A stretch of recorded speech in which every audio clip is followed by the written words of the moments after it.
আজ ছিল বৃহস্পতিবার আর মায়ের পুজোর দিন ছিল, তাই তাড়াতাড়ি ঘুম থেকে উঠে মাকে ভালোভাবে মন ভরে পুজো দিয়েছিলাম। আর বিকালবেলা কি সুন্দর ওয়েদারটা লাগছিল দেখতে।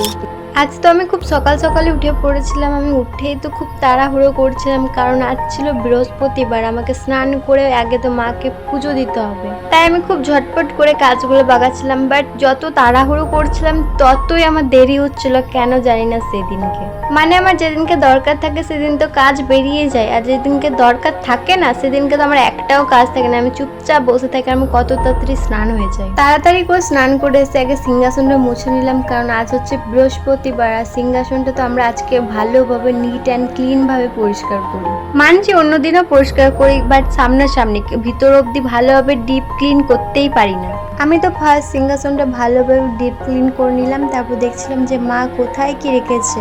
তারপর সবকিছু ক্লিন করে জল টল নিয়ে এসে আবার ঠাকুরের কাছে চলে এসেছি। এরপর আর একটু মোছামুছি করে নিলাম, কারণ আমার মা যদি দেখে যে একটু ধুলো লেগে আছে, আমার মা তো আমাকে খিটখিট করবে, জানি না কি বলবে। ইউজুয়ালি মায়ের পুজো দেয়, বাট আজকে দিনটা আমি দিচ্ছি। সবকিছু ভালোভাবে পরিষ্কার করে ধুয়ে নিয়ে এসে এক এক করে রাখছি। ফার্স্ট ভগবানদেরকে পুজোটা দিয়ে দেবো, তারপর মা লক্ষ্মীর ঘরটা পাতবো, কারণ ঘরটা পাততে তো অনেক টাইম লাগে। ধুয়ে নিয়ে আসার পরও একবার ভালো করে পরিষ্কার করে মুছে নিই, কারণ ওইখানটাতে রাখবো আর জল জমে থাকলে তো একদমই ভালো লাগে না। তারপর সিঁদুরটা বার করে নিলাম, কারণ ঘরটাতে তো সিঁদুর দিতে হবে না। সত্যি ভগবানকে 1 ঘন্টাও টাইম দিলে না মনটা পুরো শান্তি হয়ে যায়। আমার সিঁদুর দিয়ে স্বস্তিক চিহ্ন বানাতে তো খুব ভালো লাগে, তাই ঘট, পান পাতা আর কলার মধ্যেও আমি সেম এঁকে দিই। সত্যি দেখতে আলাদাই সুন্দর লাগে, তাই না? আমবল্লভটাকে পরিষ্কার করে ধুয়ে নিয়ে এসে একটু ভেঙে দিলাম, নাহলে তো ঘরটা আটতো না। তারপর ওটাতেও সিঁদুরের ফোঁটা দিয়ে দিলাম, এটা দিলে তো খুবই ভালো লাগে দেখতে।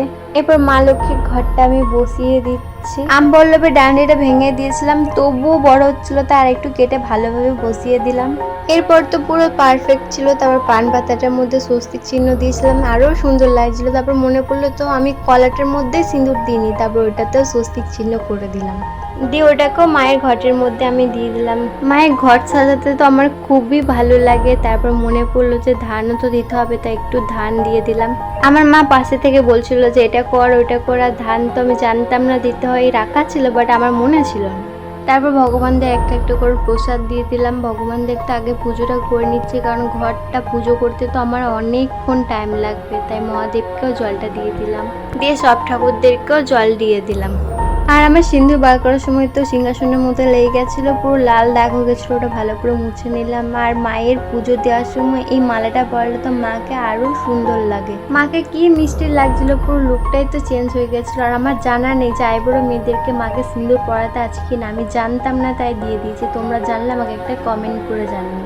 সত্যি সিংহাসনটার মধ্যে মায়ের মুখটা এত সুন্দর লাগছিল, পুরো মনে হচ্ছিল সিংহাসনটা শুধু মায়ের জন্যই বানানো। তারপর আমি ভগবানদের ধূপটাও দেখিয়ে নিলাম, কারণ এরপর পুজো দেওয়া তো আমার হয়ে গেছিলো।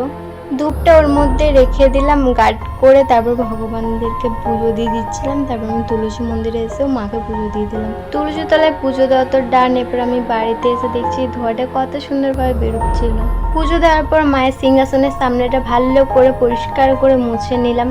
এরপর আমি যাচ্ছি আমার মাকে পুজো দেওয়ার জন্য। আমি বৃহস্পতিবার যেদিন কি মাকে পুজো দিন, সেদিন তো আমার মাকে পুজো দিতে আসি। এসে মহাদেবকে জল দিয়ে দিলাম, তারপর মাকেও দিয়ে দিলাম। মহাদেবকে ভালোভাবে ফুল দিয়ে সাজিয়ে দিলাম, মাকেও দিয়ে দিলাম। আর আমার মাকে পুজো দিলে যে আমার এত ভালো লাগে, মনটা পুরো শান্তি হয়ে যায়। আর মায়ের মন্দিরটা হচ্ছে মাঠের সাইডে, তাই হাওয়া দিচ্ছিল বলে তো আমার ধূপটা জ্বলছিল না, তাই কষ্ট মষ্ট করে জ্বলিয়ে নিলাম। তারপর আমি ধূপটা মাকে দেখিয়ে দিলাম, মাকে দিয়ে দিনটা শুরু করলাম। দিনটা তো খুব ভালোই গেছিল সেদিন। সত্যি মাকে 1 ঘন্টা সময় দিলেও মনটা যে কত শান্তি লাগে তার কোনো ঠিক নেই। তারপর আমি ঘরের জন্য দ্রব্য নিয়ে চলে আসলাম, দিয়ে মায়ের ঘটের মধ্যে রেখে দিলাম, কারণ এটা তো দিতেই হবে। এরপর আমি বসবো মা লক্ষ্মীর পাঁচালি পড়তে। মাকে প্রথমে প্রণাম করে নিলাম মন ভরে, তারপর আমি পড়তে বসবো।